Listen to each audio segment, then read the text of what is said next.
Today, COVID cases in New South Wales surge with worse to come. That's our main story this morning.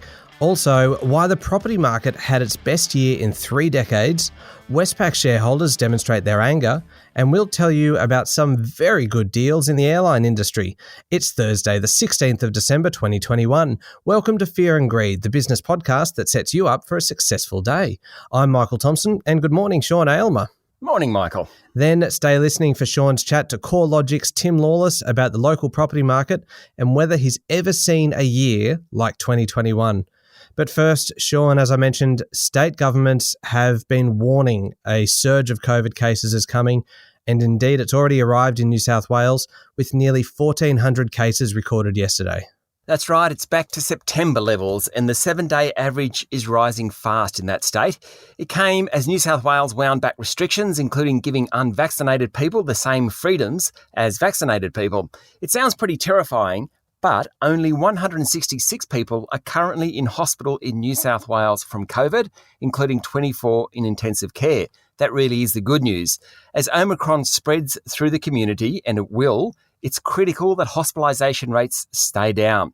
The bad news is that the state's Health Minister, Brad Hazzard, said the worst case modelling put the peak in New South Wales daily cases at 25,000. 25,000. That's the worst case, not the most likely case. As vaccine rollout czar General JJ Fruin said yesterday, the rise in cases is part of living with COVID, and hopefully restrictions won't be needed over Christmas. Prime Minister Scott Morrison agreed, saying the government was taking the Omicron variant desperately seriously, and Australians had to learn to live with the virus. All right, so not good in New South Wales. What about the other states? Well, numbers are rising as well. Victoria recorded 1,405 new cases yesterday and 3 deaths. The 7-day average in Victoria has been flat for several weeks. That's good. There are 365 people in hospital, including 84 in intensive care. Given the numbers in Victoria recently, that's not too bad. Queensland officials say they expect a jump in cases as people start flowing into the Sunshine State for the holiday season. There were 6 new cases recorded yesterday. Like other states, Queensland is showing some flexibility around restrictions. Yesterday, it said passengers sitting 2 rows in front of and 2 rows behind a COVID-positive passenger on a flight would have to isolate for 14 days.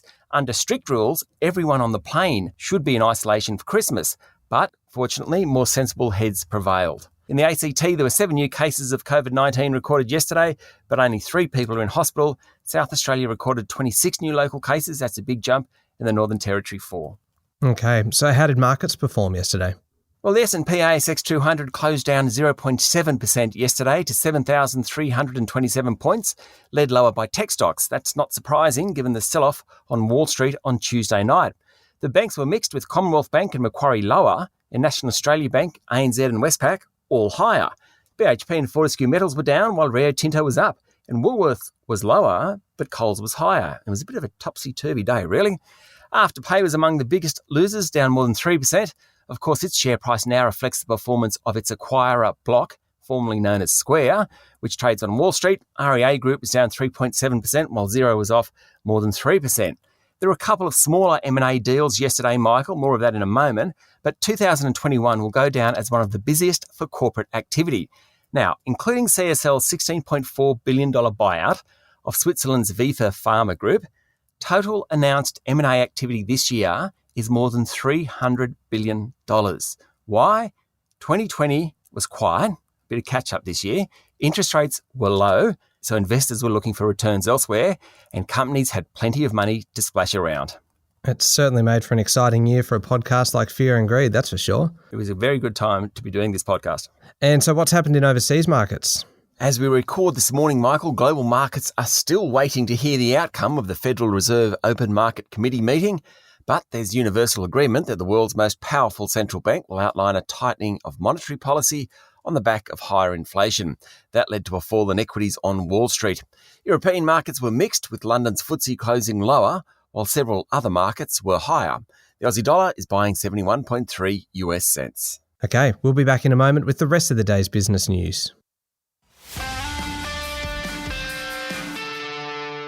Sean, there's plenty of stories around this morning. The property market has had its best year in 3 decades, according to CoreLogic. Pretty amazing. It really is. CoreLogic's Best of the Best report is going to be released today, and it shows that more than 614,000 houses were sold in 2021. That's the highest level in almost 18 years, and prices rose nationally by 22% in the year to the end of November. That's the biggest jump since 1989. The value of the residential market has gone from $7.2 trillion to $9.4 trillion in 12 months. Pretty incredible, really. Low interest rates, government handouts, lender support to borrowers during the pandemic. Remember all those holidays the banks gave? High savings rates and a relatively low level of stock, particularly earlier in the year, drove that massive increase. Also, rates of turnover before 2021 had been relatively low, so there was a bit of catch-up involved. If you dive into the details of the report, freestanding homes are up nearly 25% over the year, compared to 12% for units. But the top price sale was a unit in Sydney CBD, which went for $60 million. Regional Australia recorded strong growth as well. The highest median value home was in Bellevue Hill in Sydney's eastern suburbs, and that was $8.7 million. The lowest median house value was Cambalda East in Western Australia at just $90,000. Yeah, and definitely stick around after the podcast for your chat with Tim Lawless from CoreLogic to go through the Best of the Best report in a little bit more detail. Some fascinating stats in there about the property market. But Sean, consumer confidence fell back this month. Going to take a punt and say maybe the result of the Omicron outbreak? Yes, presumably. The Westpac Melbourne Institute Index of Consumer Confidence fell slightly. Mind you, it remains at relatively high levels and is above its long-term average. What's interesting is that consumers are more worried about rising prices. Now, that's not surprising, I suppose, given how much media attention has been paid to inflation.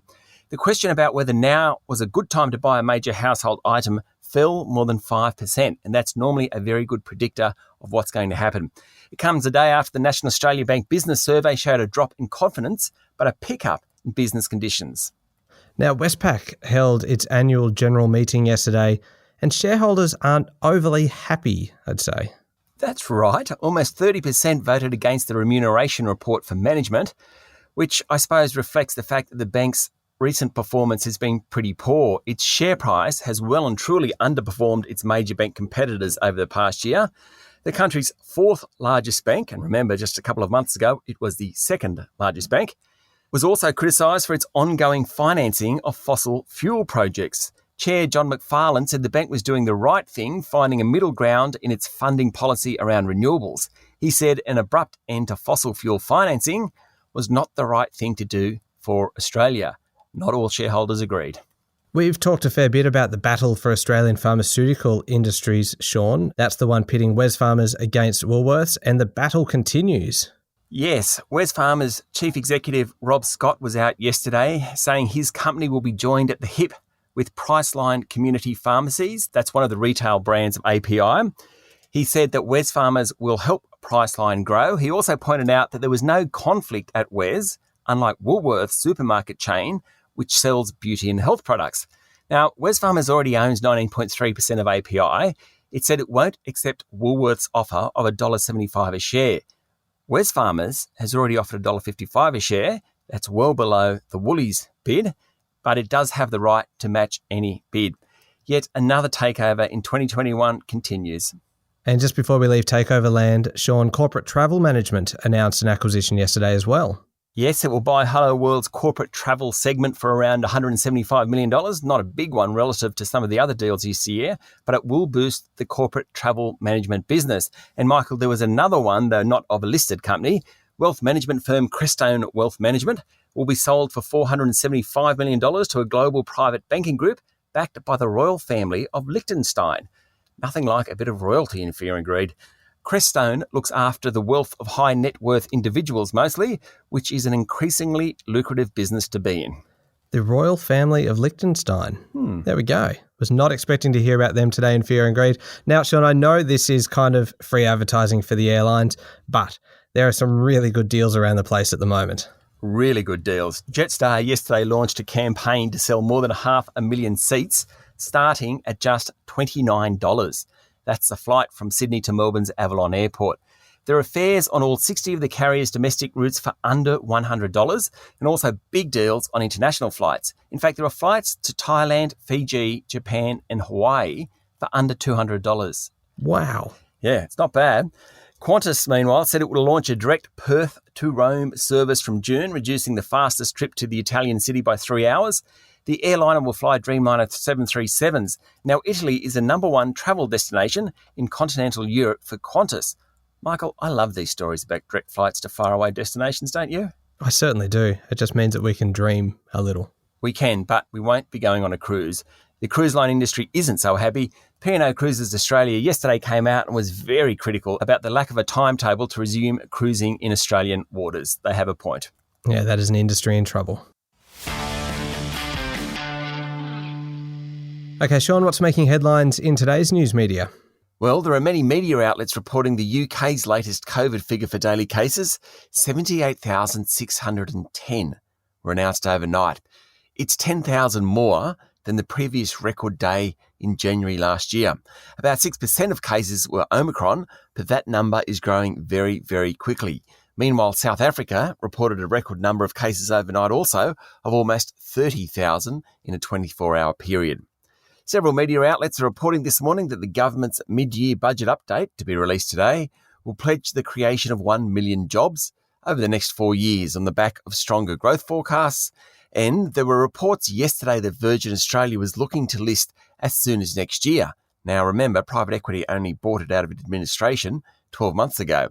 But Chief Executive Officer Jane Herdlicker played down the report, saying an investment bank had made the proposal to Virgin, as they do, but no decision had been made. Running through some of the other stories around today, Fortescue Metals says it has signed a deal with the government of Gabon in West Africa to study opportunities in a 5,500 square kilometre iron ore tenement named Belinga. Belinga is forecast to be a very large, high-grade iron ore deposit. Insignia, which until a couple of days ago was known as IOOF, yesterday said the competition regulator had launched action against its OnePath custody business. It relates to the disclosure of advisor service fees and alleges around $4.3 million in fees were improperly deducted from members' accounts. Challenger has appointed the boss of its funds management business, Nick Hamilton, to run the annuities and asset manager group. He'll replace Richard Howes, who is leaving the business in the new year. He's got quite a job on his hands. Challenger's shares have fallen 40% over the past 5 years. And health giant Bupa has underpaid a third of its workforce since 2014, a total of between $65 and $75 million, according to a review. About 18,000 current and former staff are affected. The report also shows overpayments. Bupa said deficiencies in internal systems and processes caused the mistakes. Okay, what's the key overseas news this morning, Sean? Well, Toyota Motor, which so far hasn't embraced the electric vehicle revolution, has seen the light. And yesterday said it would make 3.5 million EVs a year by 2030. All models of its Lexus brand will be electric in the US, China and Europe by the end of the decade, it said. But it cautioned that not all consumers were ready for the EV revolution, particularly when they didn't live near the major centres. Isn't that odd that Toyota's been relatively slow to embrace the EV revolution, considering the Toyota Prius is one of the earliest hybrid vehicles, and so one would have thought they'd be leading the way. You'd think, and it's the biggest car company in the world. It was until Tesla came and overtook it. But I think it's now, pardon the pun there, and I think it's now decided to jump on the bandwagon a bit. The Biden administration will place 8 Chinese companies, including DJI, the world's largest commercial drone manufacturer, on an investment blacklist for their alleged involvement in the surveillance of human rights abuses of Muslim minorities. According to the Financial Times, that will mean 60 companies are now on that blacklist. Beijing will not be happy. Staying in China, its economy slowed last month, dragged down by the worsening property market slump and disruptions from COVID outbreaks. The country's central bank has already eased monetary policy, and Beijing has ordered more fiscal spending in 2022 in an effort to pick up the pace of growth. And finally, the US death toll for COVID-19 has gone past 800,000. It's about the same number of Americans who die each year from heart disease or stroke. It's easily the highest toll around the world, accounting for about 15% of known deaths globally, even though the US has just 4% of the world's population. All right, now up next is the Daily Interview, and today you're speaking to Tim Lawless from CoreLogic about the best of the best report that we spoke about earlier. Yes, we get a bit more detail about it, everything that's happened this year. Really quite an incredible year, and no one better to tell us all about it than Tim. Yeah, absolutely. That's up next in the Fear and Greed playlist on your podcast platform or at fearandgreed.com.au. Thank you, Sean. Thank you, Michael. It's Thursday, the 16th of December, 2021. Make sure you follow the podcast and join us online on LinkedIn, Twitter and Facebook. I'm Michael Thompson, and that was Fear and Greed. Have a great day.